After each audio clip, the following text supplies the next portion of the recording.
¿Quiénes son nuestros invitados? La doctora Paola Holguín, senadora de la República, como siempre una cordial saludo. Muchas gracias, un cordial saludo y a todos los televidentes a esta hora. Y don Juan Espinal, representante de la Cámara, ¿cómo me le va? Don Nacho, buenas tardes. Un saludo muy especial a usted, a Andrea, María Andrea y a todos los antioqueños. Lo primero que quisiera saber, y quiero arrancar con usted, senadora, es ¿cómo es la agenda legislativa este año? ¿Cómo se va a mover el Congreso este año? ¿Ustedes creo que ya se recortó el tiempo de vacaciones o ese ya es más, ya El arranca receso más legislativo. temprano? Sí, ¿De receso? el receso. Bueno, receso, yo lo llamo, pues, receso, vacaciones. El receso legislativo esta vez va a ser hasta el 16 de febrero. O sea, el 16 de febrero regresan ustedes. Regresamos. Continúa la agenda con la reforma a la salud que ya pasó al Senado, la reforma laboral, la reforma pensional que ya surtió un primer debate.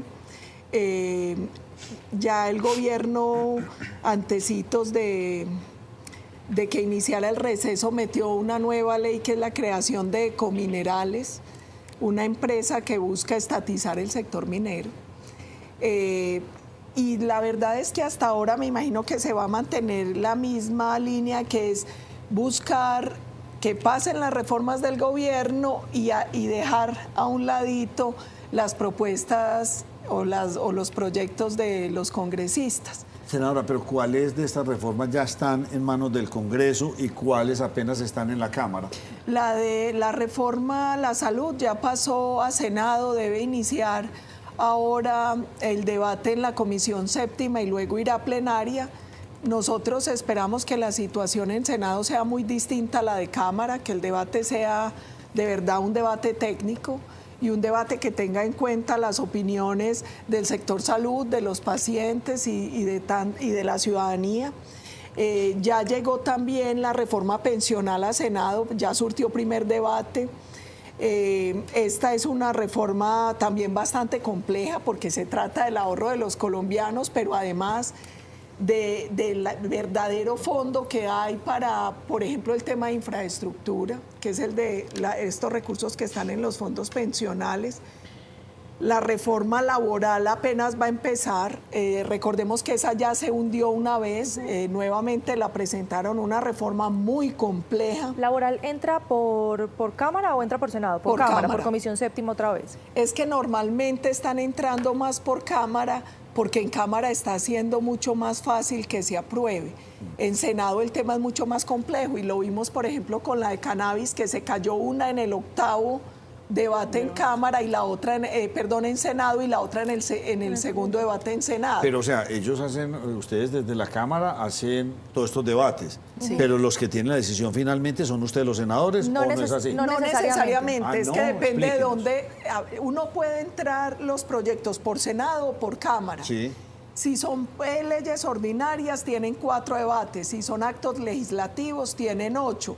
Y se van dando los debates. Por ejemplo, arrancó en Cámara, entonces tiene comisión de Cámara, plenaria de Cámara, pasa a Senado, comisión de Senado y plenaria en la última, si es una ley ordinaria, sería plenaria de Entonces, Senado. perdóneme mi ignorancia, entonces la reforma a la salud ya está aprobada, porque... No, en Cámara- porque ya pasó los 2 debates de Cámara, pero tiene que venir a los mismos 2 debates en Senado. ¿Y eso pasaría con todas las reformas o solamente con esta? Con todas las reformas, toda ley tiene el mismo procedimiento, Ok. 2 debates en Senado, 2 en Cámara, o si es reforma constitucional, 4 en Senado y 4 en Cámara. El orden que lo determina, por donde haya ingresado la ley. Ustedes tienen una agenda legislativa, si da tiempo esa agenda para esta cantidad de reformas, si les da tiempo, porque igualmente pues yo creo que eso no es sentarse a pelear, cada cual tiene sus criterios, sus investigaciones, el por qué sí, el por qué no. O sea, eso requiere de un proceso de investigación muy grande y estamos hablando de muchas reformas. Hay procesos, deben existir audiencias. Lo que pasa es que ahí también, pues hay que decirlo con pesar, este es un gobierno que no respeta mucho las formas y de hecho por eso se le han caído decretos y, por ejemplo, en el plan de desarrollo se le cayeron algunos artículos, se le cayeron otros en la ley de paz total. La emergencia que declaró. La de emergencia, ellos no respetan mucho las formas y la verdad es que el procedimiento para una ley está sumamente reglado. démosles un ejemplo, la ley, la reforma a la salud. Es una ley que supongamos pues que somos tan de malas que también pasa en Senado. Después tiene que ir a revisión de la Corte Constitucional. Si no se cae toda que se debería caer, seguramente se tendrían que caer unos artículos que deberían ir por ley estatutaria y no por ley ordinaria. ¿Uno qué problema encuentra? Que el gobierno en eso no es lo suficientemente serio. Les doy otro ejemplo, la ley de paz total. Es una ley que tiene que ver con política criminal, evidentemente. El procedimiento de formación de leyes establece que tendría que tener el concepto del Consejo Superior de Política Criminal, que el concepto es obligatorio, así no sea vinculante. Esa fue una ley que se obligó a votar sin ese concepto. Y uno podría dar muchos ejemplos de formas en las que este gobierno ha violentado la forma arreglada en que se tiene que debatir o que se tiene que generar una ley. Sáqueme de una duda, yo tengo que muchas tantas, pues la tengo que preguntar pues cuando quiera, pero ¿y reforma tributaria otra vez? El gobierno está sin hablando... entender eso ya otra reforma tributaria, sí. Entonces ahora sí, pobrecitos los empresarios y entonces vamos para las personas naturales, no entendí el mensaje. Yo creo que ahí hay varios problemas. Uno, el gobierno habla de una contrarreforma tributaria por hablarlo de alguna manera y el argumento de Petro es que la ley se deformó por lo que se cayó de la reforma. Lo cierto es que era una reforma donde la gran carga estaba en el sector minero energético. Y como se les cayó, por ejemplo, la no deducibilidad de regalías, ahí se fue una gran porción de lo que ellos esperaban tener de recaudo. ¿Qué creo yo? Y este es un llamado muy respetuoso al gobierno nacional. Nosotros estamos viviendo un proceso de desaceleración económica que nos tiene incluso, según algunos analistas, con la posibilidad de entrar en recesión. Si ellos no quieren que eso pase, deberían, en vez de estar pensando en reformas para asfixiar más, ver cómo manejamos con sensatez el tema impositivo. En Colombia la carga es muy alta para las empresas.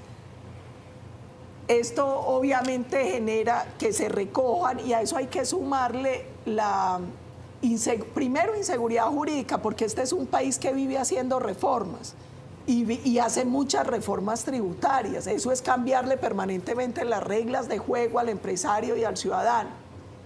Falta seguridad física, se ha deteriorado mucho la seguridad. Y mire, la inversión y la economía crece si hay confianza. Y este es un país y un gobierno que no está generando confianza. Sin embargo, en esta reforma, senadora, tengo entendido que el espíritu de esta nueva reforma tributaria, si la van a presentar, es precisamente bajarle la carga tributaria a los empresarios. El problema es que están diciendo se lo bajamos a los empresarios y se la subimos a la persona natural. La pregunta que nos hacemos es ¿a quién? Cuando no han logrado bajar suficiente la inflación, cuando ya, miren, pongamos un puntico pequeñito, gasolina. Este gobierno lleva año y medio y la gasolina subió ¿cuánto? 6.000 pesos. Sí. 600 cada mes. Eso tiene una incidencia directa en el tema económico de los ciudadanos. No son 4.000 ricos. El que llena su motico para hacer mensajería, para hacer domicilio, para llevar sus hijos al trabajo, eso termina, y ojo, que ellos hablan del tema del diésel y de los peajes, y eso vuelve y genera una nueva presión. Y a nosotros no se nos puede olvidar que muchos impuestos sobre la comida de la primera reforma tributaria empezaron apenas después de elecciones. Entonces todavía ese impacto no se ha medido, por ejemplo el de las bebidas azucaradas. Entonces yo creo que este es un momento muy complejo incluso para cargar más de impuestos al ciudadano a pie, a las personas naturales.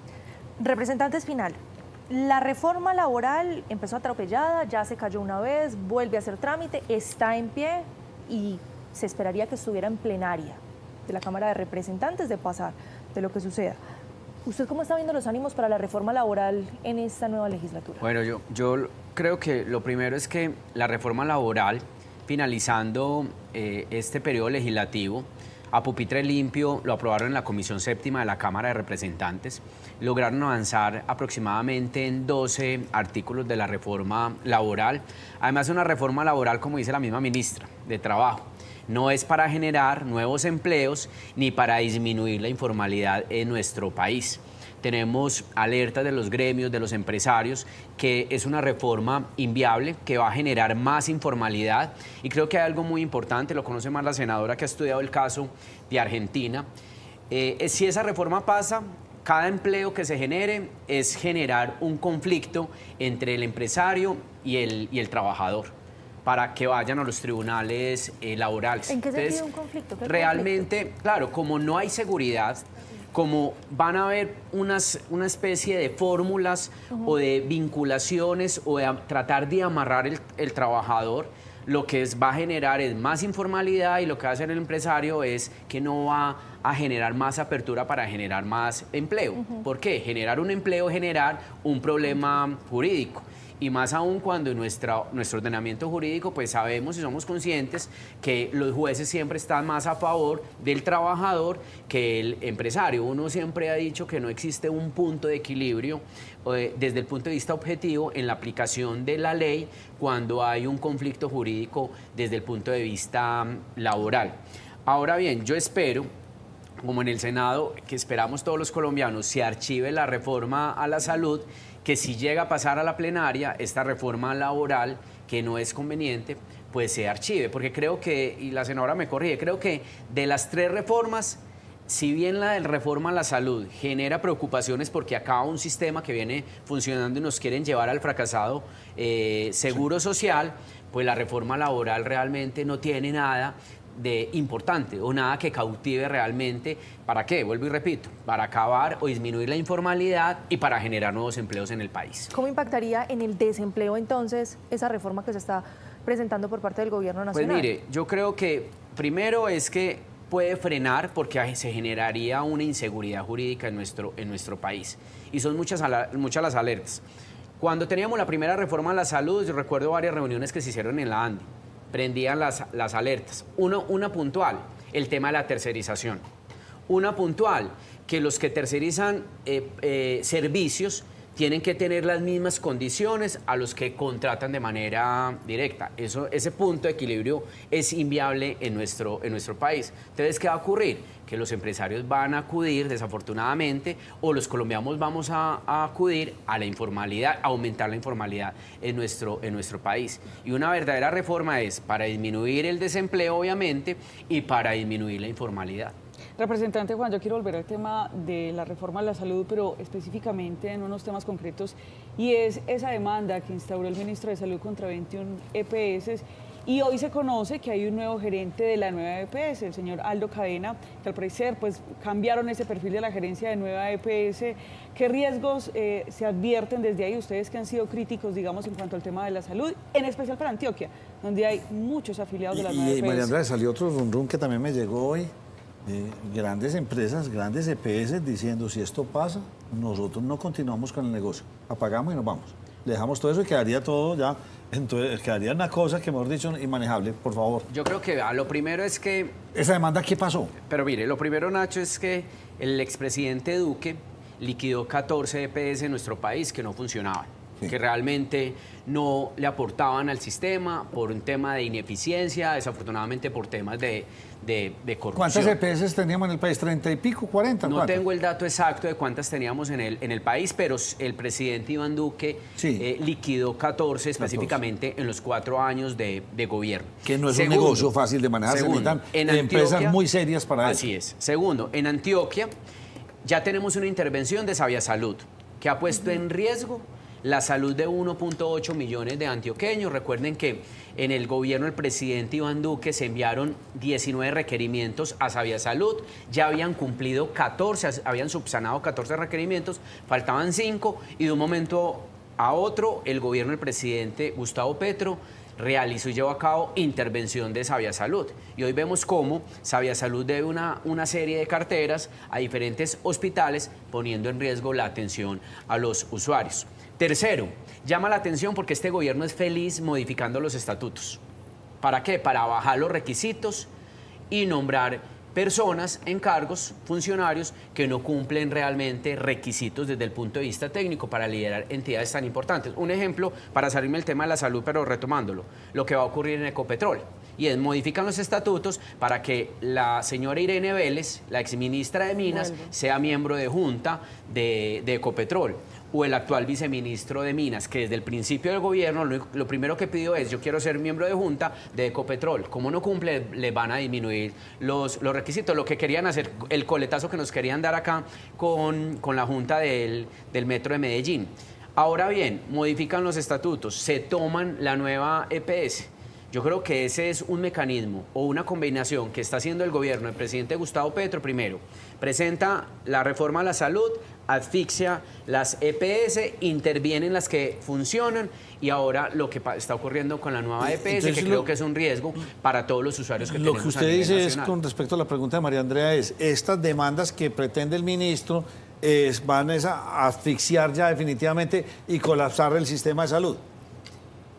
El que quiera, o sea, aquí podemos pelear todo. Nosotros lo que estamos viendo es que el gobierno, y lo había anunciado ya la ministra Corcho, iba a forzar a que con ley o sin ley desaparecieran las EPS. Hoy las están desapareciendo por asfixia.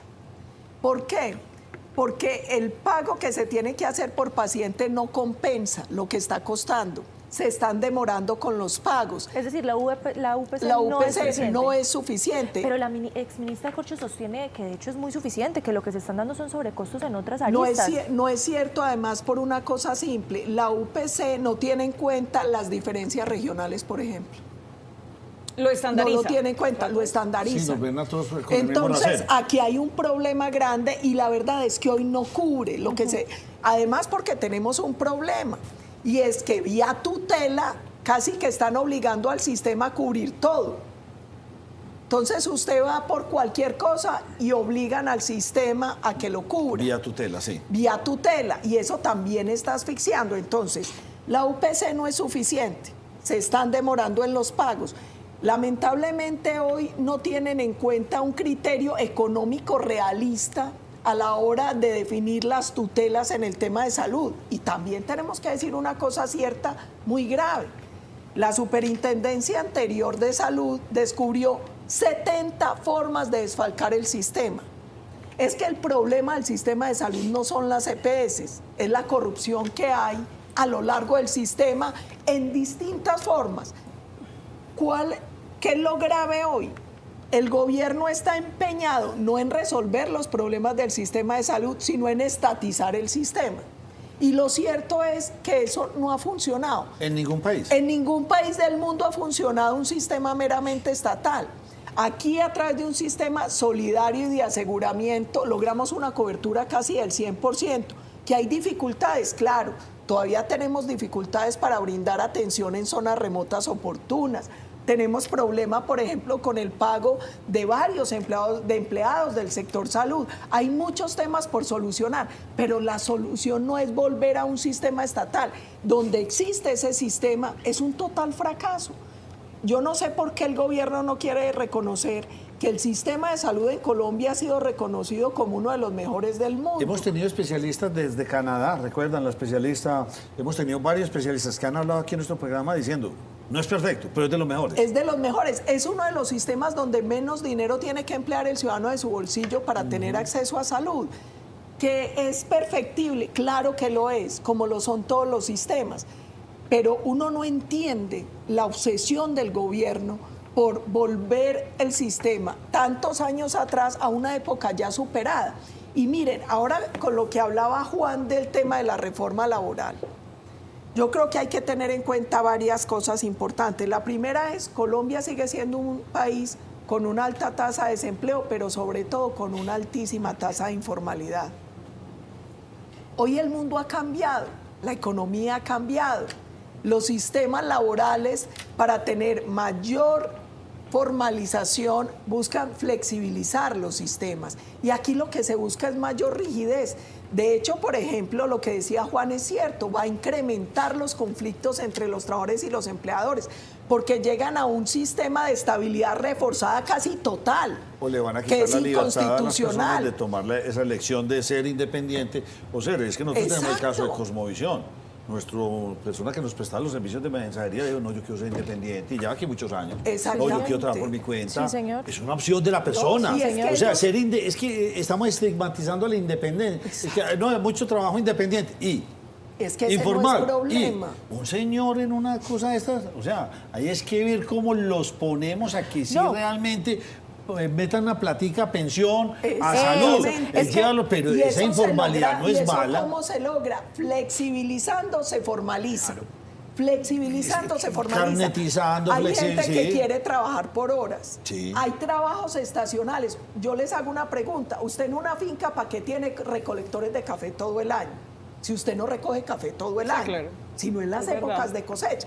Entonces, a veces uno siente que el gobierno no quiere ver una realidad. Hoy muchos muchachos trabajan por internet Los desde nómadas sus digitales. casas O en a diferentes cualquier empleos. lugar del Claro. mundo. A esa Sí. persona no le importa el tema del recargo nocturno. No. Paola Holguín, es que ya no quieren No. hijos, ya quieren perro y gatos. El mundo cambió. El mundo Es que cambió. Es así de fácil. Y siguen legislando Sí, para la para Colombia de eso. los años 70. Bueno, No. necesito que me hagan. ¿Tienen más preguntas sobre reformas para que pasen? Porque es que todavía me Muchas. faltan 2 cortes. No, Por- muchas no. No, de una reformas sola. no, Pero mire, ya hay No, Antioquia yo ya para que quiero hablar de nos, Antioquia. para que nos recoja. Haga la última suya, la hablemos- permito para irme al listo. corte. Entonces, con la reforma diferente, ministro de Justicia, Néstor Osuna, ya anunció que para este primer semestre se tiene la intención de presentar, y aclaró, no uno, varios proyectos de reforma a la justicia, en los que menciona, entre otras cosas, que quiere atacar ese famosísimo, como siempre lo digo acá, ese famosísimo excelente abogado de Colombia, que es el vencimiento de términos, planteando incluso sanciones para los funcionarios que permitan que el vencimiento de términos sea lo que tumbe un caso. ¿Cómo ven ese proyecto de reforma a la justicia? ¿Por dónde entraría? ¿Cómo la van a presentar? ¿Qué se sabe? Hay varias cosas y se dio a conocer un texto inicial que se llamaba Humanización del Sistema Penitenciario y Carcelario, cárceles. algo así. Que buscaba, por ejemplo, que no fuera delito la pedofilia. Que buscaba que los delitos contra la libertad religiosa dejaran de ser delitos. Entonces, ojo, que uno no se puede ir ni a que todo sea punible, ni al extremo que quiere este gobierno, y es a que nada de cárcel. Porque siempre la sanción cumple varias cosas. No solo es, venga, usted piense sobre la falta que cometió, sino que también es un mensaje disuasivo. ¿A uno qué le preocupa? Que este gobierno no quiere sancionar nada, que este gobierno no quiere cárcel para nadie. Y eso tampoco funciona así. Pero yo le puedo decir una cosa, y a mí qué me preocupa, que muchos delitos de corbata no pase nada. Exacto. No Que pasa nada. Ahorita dígame- le hacía preguntas sobre un ex senador y un título y todo lo que sabemos. Y no, la Procuraduría. No, y aquí pero hasta hay ahí una llega y cosa. uno dice, entonces, aquí lo anoté, ¿quién es el culpable? ¿Quién compra o quién vende? Entonces, por ese Le lado. diría ¿cómo era que se llamaba? Santa Teresita, Santa que es tan, Teresita. tan culpable el que paga por la peca como Entonces- el que peca Por la paga. por la paga. Sí, entonces acá uno como, o sea, en ese sentido la justicia también falla, porque es que hay unos delitos de cuello Mire, blanco yo que... creo que aquí hay varios problemas. El primer problema es que un país que tiene una impunidad superior al 90% es un país que empieza a dejar de ser viable, y esa es la realidad de Colombia hoy. Tenemos una impunidad superior al 90%. Y más que la dureza de la pena, lo que disuade es que sea un sistema efectivo. Y cuando usted sabe que es de más del 90% la impunidad, no hay efectividad en la justicia. Eso es lo primero que hay que pensar. ¿Cómo hacemos que de verdad la justicia sea imparcial, pronta y eficaz? Porque un país con una impunidad de más del 90% no es viable, y Pero esa es la ¿de realidad qué de Colombia. sirve esa? Usted ya me puso usted que pelear aquí con la senadora, pero no sirve para nada. ¿Qué? Porque igualmente, entonces, así haya mucha impunidad, usted resuelva el tema de la impunidad, usted llegó y los metió a una cárcel, a la universidad del delito. No, Entonces pues, viene el otro nivel. no. ¿Cómo yo logro judicializar todas estas cosas, pero que no se me vayan para la universidad del delito? Lo que pasa ¿Cómo es que tener aquí hay una resocialización cosa. realmente? Lo que pasa es que aquí también tenemos un problema, que es nuestro sistema penitenciario y carcelario. Pero grave. Es la corrupción al interior de las cárceles. Es un problema de un IMPEC con más de 80 sindicatos que lo hace inmanejable. Es el problema de hacinamiento. porque no ha existido voluntad, por ejemplo, en este gobierno de construir cárceles nuevas. Nosotros durante el gobierno del expresidente Uribe empezamos una construcción de cárceles, logramos construir como unas 11 cárceles para buscar bajar el hacinamiento, porque con este nivel de hacinamiento usted no resocializa a nadie. A nadie. Entonces, uno tiene que mirar de manera holística este tema. Se necesita una reforma judicial para que sobre todo haya menos impunidad, para que la justicia de verdad sea pronta, sea imparcial y sea accesible a todos. Pero venga, ese carretazo, yo que llevo Sí. tantos años en esta profesión, 38. Sí. Lo he escuchado 1000 veces. De usted no había nacido cuando ya estaba entrevistando primero senadores aquí en el programa. ¿Por qué no pasa nada? Varias Déjemelo para razones. después de la Ah, pausa. Vamos a hacer una pausa y ya volvemos. Antes de la pausa le pregunté a la senadora Paola Holguín por qué yo vengo escuchando, llevo tantos años aquí en esta profesión y vengo escuchando, y lo mismo, y no pasa nada. Diagnóstico sobre diagnóstico, y lo tenemos requete diagnosticado. Ella me dice, le tengo la respuesta. Lo que pasa es que casi siempre se hunden las reformas a la justicia, porque cuando empieza el debate empieza a haber unos sectores del sistema judicial y de las distintas cortes presionando a los congresistas en el recinto. Y yo lo he visto en estos 9 o 10 años que llevo allá. Lobby Este es mi judicial. tercer periodo. Lobby judicial. Lobby judicial. No Sí. le puedo creer. Sí, y yo creo que eso requiere un gran acuerdo nacional. Porque es que el problema es, la impunidad también es madre de la violencia y la delincuencia. Pero venga, lo que Claro. usted dice me impresiona, representante. Lobby judicial, o sea, las mafias son las que están haciendo todos estos lobbies, porque alguien está detrás de eso. Mire, Y uno ya cuando, tienen todos estos cuando uno señores analiza comprados, una reforma en el Congreso de la República, pues llegan lobistas de todo tipo. Es en el Congreso de la República. Y cada quien buscando sus propios intereses. Yo creo que yo estoy de acuerdo con la senadora. ¿Cuántas reformas a la justicia? Cada Hemos gobierno presenta intentado. reforma, y no ocurre realmente que se lleve a cabo y se apruebe en el Congreso de la República una reforma estructural. ¿Cómo ocurre cuando presentamos una reforma política? Siempre aclamamos una reforma política estructural. ¿A usted le parece que una democracia como la nuestra es viable con más de 34 partidos políticos? No, para nada. O sea, los partidos políticos convierten en partidos políticos de garaje, regalando, transhumancia. vendiendo, rifando. Más la transhumancia. Hoy avales. soy del partido ¿Qué número 1 y necesita pasado mañana el Colombia? número 20. No, eso no tiene... Colombia necesita una reforma política estructural, fortalecer los partidos políticos. Y el actual poquitos, presidente no tenía una reforma poquitos, política. y realmente que haya una democratización interna de los partidos políticos. Pero tenía una reforma. reforma política cosmética. Eso no ha solucionado nada de Bueno, fondo, señor. eso no era estructural. Y la de la Y se le cayó. justicia, estamos en deuda. A Petro no le aguanta nada. Dejemos ese trabajo en Petro no le Bogotá aguanta para nada. quietos, los volveré a invitar. ¿Qué va a pasar con Antioquia? ¿Cuál es el panorama que ustedes tienen? Un Federico que obviamente no es del llavero del presidente Petro ni del gobierno.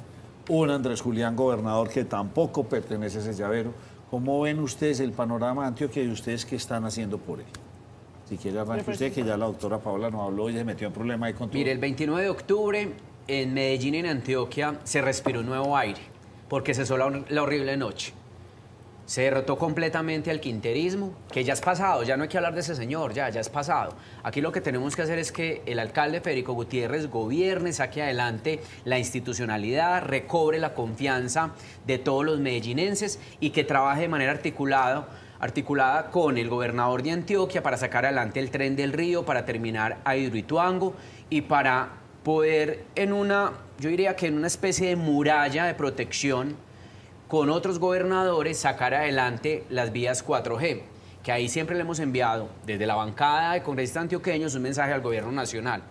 Las 4G no son vías departamentales ni municipales, son vías nacionales que cruzan Antioquia y que nos conectan con el eje cafetero, que nos conectan con el Valle del Cauca, que es la gran oportunidad de conectar al puerto de Buenaventura con los 3 puertos que vamos a construir en el Urabá Tiene clarísimo antioqueño. el diagnóstico. Segundo, No hay plata. Segundo, la relación de Federico Gutiérrez, el gobernador Andrés Julián, con el gobierno nacional debe ser una gobernación en el marco de la institucionalidad, no de la ideología política del presidente Gustavo Petro, porque entonces nos da nuevamente la espalda a los antioqueños. Y tercero, pues hay mecanismos.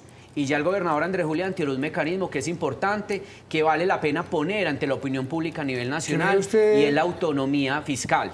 Párenme La ahí. Constitución de 1991 nos dio la descentralización, Que no la así. autonomía territorial, nos entregó unas grandes responsabilidades, pero no nos da recursos. Nosotros le pagamos a la nación 30 billones de pesos y solamente llegan 5 billones a Antioquia. Vale la pena dar el debate. Senadora, es que esa descentralización que dio la Constitución, la constituyente del 91, eso fue mentiras, eso fue, como dirían vulgarmente, un bajazo mental, porque es que eso no se dio, realmente el país no se descentralizó. Y eso que está proponiendo el gobernador de Antioquia, ¿usted lo ve viable? ¿Eso por dónde tiene que pasar? Aquí hay varias cosas. La primera es, hay que diferenciar autonomía regional a una nación federal. Aquí nadie está hablando de Antioquia federal ni de un No país vamos a federalizado. independizar.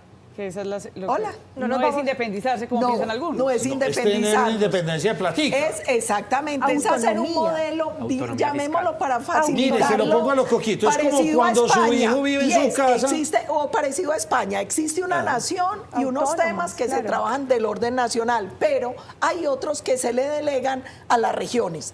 Eso que es, ¿por qué es Oiga, pero importante? eso así de sencillo. Eso es como cuando usted tiene sus hijos, todavía viven con usted, usted les tiene que dar la plática hasta que consiguen trabajo. Siguen viviendo con usted, pero ya se pagan su celular y se Exacto. pagan sus cuentas. Así a lo Así, coquito en para que lo coquito entiendan. queda así En y es coquito, súper así. bonito. Hay varias cosas importantes. La primera, Colombia se supone que desde el 91 tenía que descentralizarse, no lo ha logrado.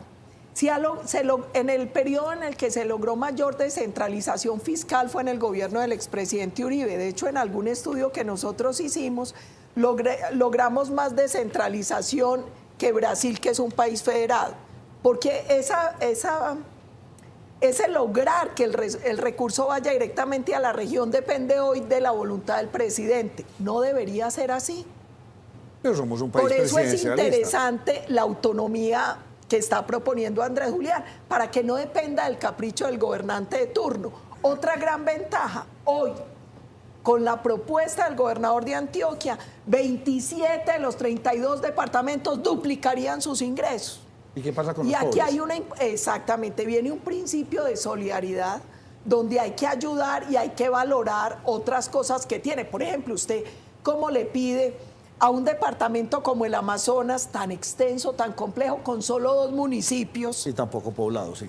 y tampoco poblado, pero usted ahí puede hacer una compensación por el tema, por ejemplo, ambiental? Me gusta. Lo mismo con Chocó. Entonces, uno no es que vamos a abandonar el país a su suerte, pero aquí hay otra cosa importante, es que valga la pena el esfuerzo, porque Antioquia ha sido un departamento que nos han castigado por buenos. Les doy un ejemplo. Todo el mundo dice, es que les regalamos el metro. Eso no es cierto. Lo estamos Nuestro pagando. metro fue anterior a la ley de metro. Claro.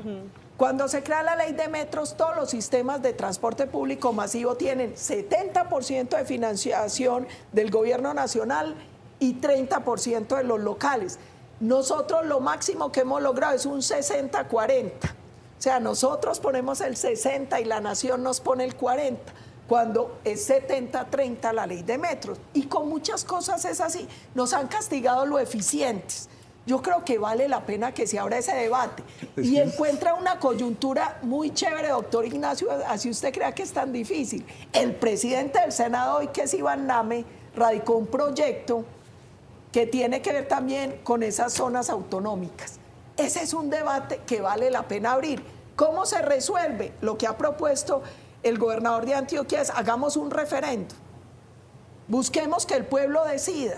Y créanme que puede ser llamativo. Además, porque un poco por miopía, torpeza o ingenuidad, el presidente está avivando el debate.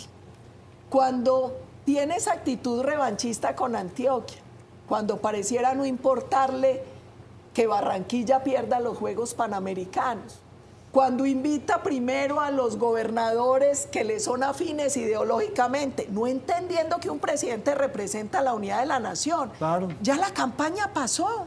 Él es el presidente de 50 millones de colombianos, no de 11 que votaron por él. Entonces yo creo que la propia actitud del presidente está avivando ese debate del que está hablando el gobernador Andrés Julián, y a mí me parece interesante. Y creo que vale la pena. Lo van a trabajar vemos. ustedes desde el Congreso. Hay que Seguramente sí. trabajar. Última pausa y volvemos para unas preguntas que le tengo aquí a nuestro representante. Y la senadora nos está preguntando dónde fuimos por tierra. Sí, a Cisneros. Cisneros. Sí. Ustedes vieron lo que es ir hoy Yeah. por esas vías del NUS, hombre, uno de Babea. Sí. Qué pesar que no hemos podido Qué sacarlo belleza. del suroeste, pues uno se mete por dos túneles. Uno No es, he podido yo aquí haciéndole bulla a Guatapé, que están haciendo las cosas bien, que es un centro de desarrollo turístico, Ay, loco. no solamente para esto, sino para todo el mundo. Y Y mire, dicen, no entre más. llevamos todas las gobernaciones y no fueron capaces. Le tengo pregunta, representante a la Cámara, Juan Espinal. ¿Por qué no están funcionando entonces las obras por impuestos? ¿O están funcionando muy suavemente? Conozco casos de Argos, donde puentes y muchas cosas, y creo que lo hacen muy bien, porque optimizan, las hacen bien hechas y cumplen. ¿Por qué ese modelo no está No, funcionando a ver, tanto en Colombia? el modelo sí ha funcionado. La ley 18 y 19 del 2016 creó la herramienta de obras por impuestos y es sustituirle al particular el pago de tributos Sí. y hace la obra para la comunidad, derivada de un banco de proyectos que publica el gobierno nacional. Ahora bien, en el diciembre del 2023, el gobierno del presidente Gustavo Petro publicó el CONFIS y aumentó el monto a 1 billón de pesos. ¿Qué es lo que está ocurriendo? Explíqueme que no lo entendí. Cada año el gobierno saca un CONFIS, emite y publica un CONFIS. Sí. Y es como, da el perdón, monto. como un cupo. Ah, ok, entonces porque tenemos no un es que usted cupo de pueda 1 hacer billón. todas las todo lo que quieren obras por impuesto, no, el No. gobierno establece una Ok, sí. bocha, un tope, El en este cupo, caso el es un tope. billón. Venga, Sí. tengo que pararlo. Permítame que la pregunta es. Entonces, listo. El gobierno saca unas obras a nivel nacional. Sí. Entonces, Como dice la senadora, determina el cupo cada año. cupo. Sí, ya, para el claro. 2024 determinó un cupo de 1 billón de pesos para que los particulares accedan a ese cupo. Muy bien. Y ese cupo va amarrado a un banco de proyectos que diseña 4 entidades a nivel nacional. Entonces le pregunto, Ministerio de Transporte. ese banco de proyectos, por ejemplo, una empresa que es 100% antioqueña, que la conozco, que es Argos, todos la conocemos, ellos hacen obras por impuestos, pero puede hacer una obra por impuesto que no sea en Antioquia, sino en otro departamento. Así es, pero Ah. en municipios, PDF o SOMAC solamente, Que esa es una limitante. que es un limitante. Pero entonces, ojo, Pero usted vuelve me cosa, como municipios que... PD. municipios o PD SOMAC. o SOMAC, que son los municipios que se determinaron dentro de los diálogos de paz. Ah, ok. El Sí, acuerdo de todo hay paz que entre explicárselo Santos a usted. y las FARC. Por ejemplo, en el suroeste, 2 municipios SOMAC, que son Salgar y Urrao. Ellos pueden acceder, los alcaldes y los particulares, a desarrollar obras por impuestos en estos 2 municipios como ejemplo. Muchas empresas le apuntan a esto. Claro que sí. Mineros en el Bajo Cauca construyó la vía entre Zaragoza y el Bagre a punta de obras por Y yo impuestos. meto la cucharada ahí con una cosa. De hecho, Antioquia tiene un banco bien importante de proyectos. En Pro Antioquia. Nosotros nos logramos casi que llevarnos el 40% de la bolsa cada año, porque este ha sido un departamento muy ordenado, que tiene un gran banco de proyectos y nosotros casi que logramos ejecutar el 40% de toda la bolsa del país. Y mire estos 3 datos, Nacho, para terminar el punto de obras por impuestos. Entre el 2017 y el 2023 se han ejecutado 1.4 billones en obras por impuestos, 204 proyectos y han participado 120 empresas a nivel nacional. Bien interesante. Realmente es una herramienta que funciona. Senadora Paola Holguín, gracias por habernos acompañado, por habernos aceptado esta Muchas invitación. gracias. Las puertas Don. siempre Y podemos abiertas. tirar una cuña. Tire la cuña. Que nos ayuden en el tema de obras por impuesto. Se hacen las obras más baratas y más rápido. ¿Qué necesitamos? Que amplíen el cupo, que tengan los técnicos para agilizar los procesos con los bancos de datos y que nos ayuden, porque si es una herramienta que funciona, sería muy bonito que se ampliara a otros municipios y no solo a los que... Pero la agencia, esta agencia es la que publica el banco de proyectos. Y pues realmente lo que le estamos solicitando al gobierno es, ojo, tiene que existir un equipo técnico, ¿para qué? Para que viabilice los proyectos y se publiquen el 15 de febrero y los particulares puedan acceder a esos Es el proyectos. 0 punto no sé cuánto, es muy poquito del presupuesto nacional, que está en 400 billones para este año, ¿sí o no? Sí. 4. Sí, están programando un billón. 400.5 billones. Un billoncito. Sí, un Nada, billón. Nada, menos del uno. Y transforma los territorios. Sí. Así Muchas es. gracias, senadora, representante de la Cámara, Juan Espinal. También. Oiga, una última cuña. Cuente. Usted que es del suroeste. Este fin de semana el High Festival en Jericó. Uy, ahí